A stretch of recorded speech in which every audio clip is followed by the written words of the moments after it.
Bueno, se lo vamos a preguntar a Daniel Fershtein, ¿no? Yo creo que mucha gente ya padece a esta altura lo que son las restricciones, todos lo manifestamos a diario, ¿no? Un año y pico con idas y vueltas, pero aparece en escena esto de las restricciones intermitentes. Sí, yo quiero saber de dónde sale el cálculo de cuántos días. Bueno, se lo preguntamos a él. Sí. Bienvenido, Daniel, ¿qué tal? Buenas noches. Cata Delía, Diego Schulman, te estamos saludando.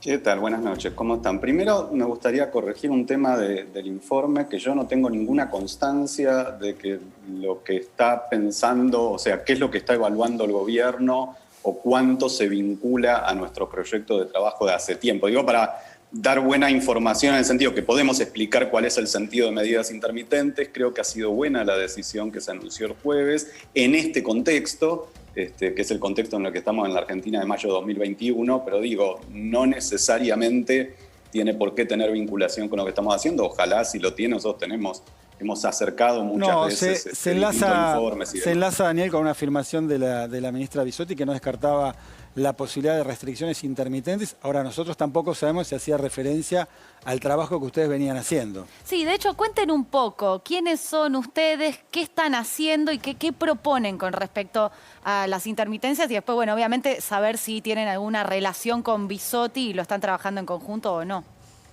Ok.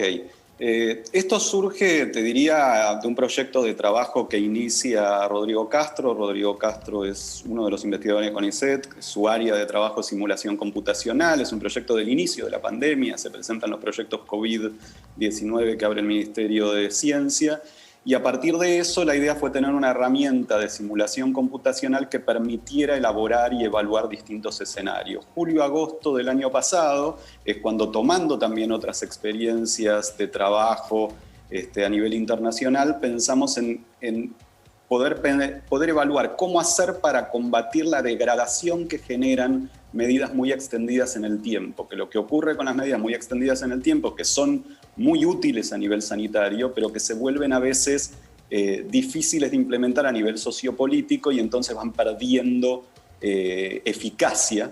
Y entonces el objetivo era cómo armar esquemas de funcionamiento que permitan darle previsibilidad a la gente, que maximizar el esfuerzo, esto es, que el esfuerzo que hacemos realmente rinda y tenga un alto nivel de cumplimiento, con periodos más cortos que se vayan alternando con periodos de apertura. Saber cuándo termina un confinamiento más estricto, ¿ustedes piensan que es una mejor medida para que la gente acate? Para poder, exacto, y para poder ordenar tu vida, para poder decir, bueno, yo voy a tener que estar guardado en tal periodo voy a poder hacer X actividades, después voy a tener que restringir otra vez, y esto permite ir jugando y pegándole golpes a la curva de contagio. Ustedes utilizan la figura del martillazo, ¿no? Para ir efectivamente, como decís vos, bajando la curva de contagios. Ahora, no es matemático, ¿no? Porque también está muy atado a cómo cumpla la gente con las restricciones. En la medida que no cumpla, digamos, no sé si se puede de alguna manera respetar esta intermitencia que ustedes están planteando, ¿o me equivoco?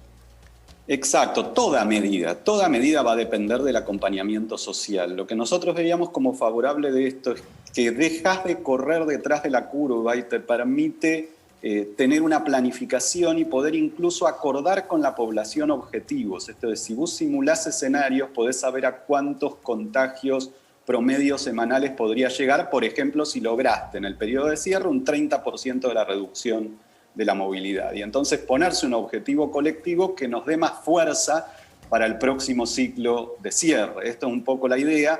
Y cuando preguntabas los días, que de esos 3 escenarios que nosotros habíamos planteado, sí, tiene que ver con aprovechar al máximo posible los días de actividad económica para abrir y siempre sumar los fines de semana adyacentes al periodo de cierre. Entonces, por eso, si es una semana, son 9, porque le suma los 2 fines de semana. Si son 2 semanas, son 16, ¿sí? Y la idea es cómo manejar esos ciclos, que por supuesto, si lo pensás de un punto de vista sanitario, la verdad que lo ideal sería un mínimo de 16, ¿sí? Porque haces un ciclo completo del ¿Y hay otros países que implementen algo similar a lo que ustedes están planteando? No de esta manera, esto es, no con simulación de escenarios, no necesariamente con estos esquemas fijos de apertura y cierre, pero sí ha habido otras experiencias en distintas sociedades que han intentado esta idea de cierres más cortos y ciertas aperturas después, quizás no con este nivel de planificación, aunque se ha intentado, ha habido muchos trabajos científicos que lo han propuesto, ¿sí? Desde Barabasi, que es un gran científico rumano al comienzo de la pandemia, hasta papers que lo han planteado para Italia, distintas jurisdicciones que lo han intentado. Digo, son como formas que yo creo que no es de ninguna manera la mejor estrategia. Creo que quizás es la viable en este contexto. Daniel, gracias por compartir la iniciativa en esta noche en Fuego Amigo con todos nosotros. No, por favor, gracias a usted. Buenas noches.